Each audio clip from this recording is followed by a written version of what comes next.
Welcome to 100 TV. రీసెంట్గా తిరుమల తిరుపతి దేవస్థానంలో జరిగినటువంటి మరొక ఘటన, జరిగిన ఉదంతం మరొకసారి వెల్లువల ప్రతి ఒక్కరు మాట్లాడుకునేలా చేస్తున్నాయి. ఎవరైతే బోర్డు మెంబర్గా ఉన్నటువంటి అర్చకుడు అవ్వచ్చు, వేరే పనిచేసే ఉద్యోగి పైన మాట్లాడిన మాటలు కావచ్చు, కొంచెం వ్యక్తిత్వం కించపరిచేలా మాట్లాడిన మాటలు ఇప్పుడు ఆ జరిగిన సంభాషణ వీడియోలు ఇప్పుడు ప్రస్తుతం వైరల్గా మారుతున్నాయి. సో దాని గురించి మాట్లాడడానికి మనతో బహుముఖ ప్రజ్ఞాశాలి స్పిరిచువల్ మెంటర్ సాయికర్ణం గారు ఉన్నారు. అమ్మతో మాట్లాడుతారు. నమస్తే అమ్మ. నమస్కారం.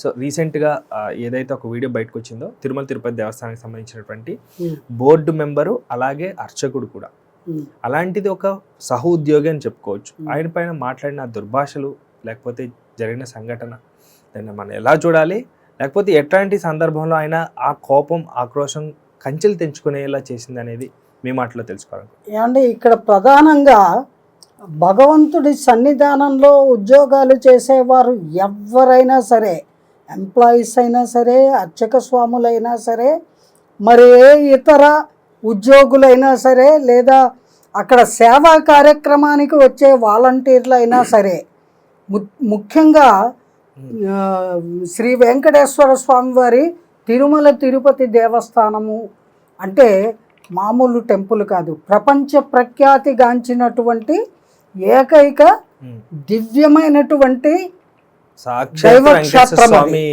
అక్కడ పనిచేసేటువంటి వాళ్ళు ఎవరైనా సరే ఎంతో ఓర్పుగా భక్తి భావనతోటి వాళ్ళ యొక్క విధులను నిర్వహించాలి. అలాగే అక్కడికి వచ్చే భక్తులు కూడా ఓర్పు సహనాన్ని కోల్పోకుండా అక్కడికి ఎందుకు వస్తారు? భగవంతుని యందు వాళ్ళకి ఉన్నటువంటి అచంచలమైన భక్తి విశ్వాసాలని పురస్కరించుకొని భగవద్ దర్శనానికి వస్తారు, లేదా వాళ్ళ మొక్కులు తీర్చుకోవడానికి వస్తారు, లేదా వాళ్ళ కష్టాలు నివేదించుకోవడానికి, ఆయనకి మొరపెట్టుకోవడానికి వస్తారు. ఏమీ లేదు, మనశ్శాంతి కోసం తిరుమలకి లక్షల మంది ఉన్నారు. సో అక్కడికి వచ్చేటువంటి ఈవెన్ భక్తులు కూడా ఎంతో సహనంతో ఉండాలి అని అంటాను నేను. అక్కడ జరిగింది ఏమిటి?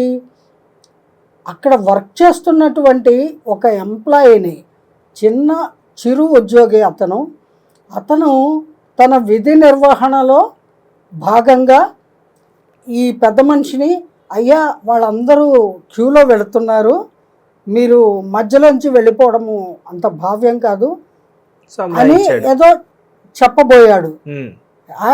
ఎవర్రా నువ్వు నాకు చెప్పడానికి? నువ్వెంత, నీ తాహత ఎంత?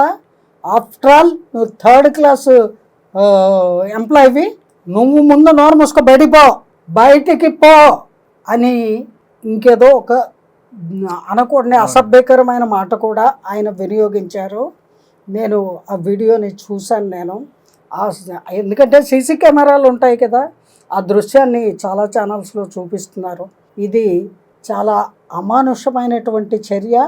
అలాగే అక్కడ ముఖ్యంగా స్వామివారి సన్నిధిలో జరగకూడనటువంటి అవాంఛనీయమైన ఘటనగా మనం అభివర్ణించాలి.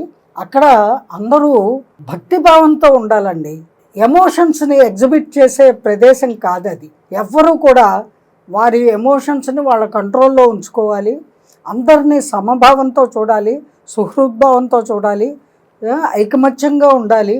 అక్కడ టీటీడీ బోర్డు చైర్మన్ అయినా సరే, అక్కడ వాచ్మెన్ పని చేస్తున్న వ్యక్తి అయినా సరే, అందరూ భగవత్ సేవకి వినియోగపడాలి. అలాగే భగవత్ సేవకి నియోగింపబడినటువంటి వారు అన్న అంశాన్ని అహర్నిశలు గుర్తుంచుకోవాలి వాళ్ళు. లేకపోతే ఇటువంటి దుస్సంఘటనలు జరిగేటువంటి ఆస్కారం ఉంటుంది. అది అవాంఛనీయమైన సంఘటన. దాన్ని నేను తీవ్రంగా ఖండిస్తున్నాను. నేనే కాదు, ఎవరైనా సరే అటువంటి సంఘటనలు జరిగినప్పుడు తీవ్రంగా ఖండిస్తారు. ఎవరు ఆమోదించరు, ఎవరు అభిలషించరు. ఇట్లాంటివి రిపీటెడ్గా జరగకూడదు. దయచేసి ఎవరైనా సరే అక్కడికి వచ్చేటువంటి వాళ్ళు మీ యొక్క ఎమోషన్స్ని కంట్రోల్లో ఉంచుకొని కేవలం భక్తి భావనతోటి అక్కడికి రండి. అలాగే అక్కడ మీ సేవలను కూడా చాలా ఓర్పు సహనంతో చెయ్యాలి అనేటువంటి అంశాన్ని దృష్టిలో ఉంచుకోండి. ముఖ్యంగా అతను చిన్న చిరుద్యోగి కదా, అక్కడ ఉన్నటువంటి చిరుద్యోగులందరికీ కూడా మనసుకి బాధ కలిగించిన అంశం ఇది. అతన్ని అందరి ముందు అలా దుర్భాషలు ఆడటము, బయటికి పో అని గెంటేయడము, ఇలాంటివి సంఘటనలు జరిగినప్పుడు అందరూ యూనిటీగా ఉంటారండి. అందుకు నిదర్శనం వాళ్ళందరూ కూడా బాధపడ్డారు. అక్కడ తక్కిన ఎంప్లాయీస్ అందరూ కూడా వాళ్ళందరూ కూడా బాధపడ్డారు. అంటే it is quite natural thing. అలాంటి ఐకమత్యత ఉండాలి.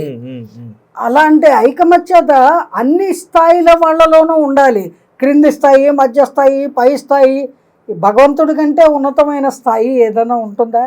మీ అజ్ఞానము. అటువంటి భగవంతుడి సన్నిధానంలో అందరూ ఒకటే అని గుర్తు పెట్టుకోవాలి.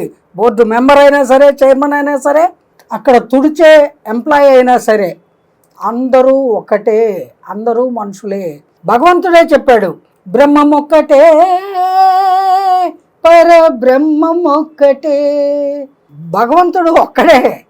కానీ మానవులకే ఈ అసమానతలు, ఈ దురభిప్రాయాలు అవి తొలగించుకోండి. ఐకమత్యంగా కలిసిమెలిసి పనిచేయండి.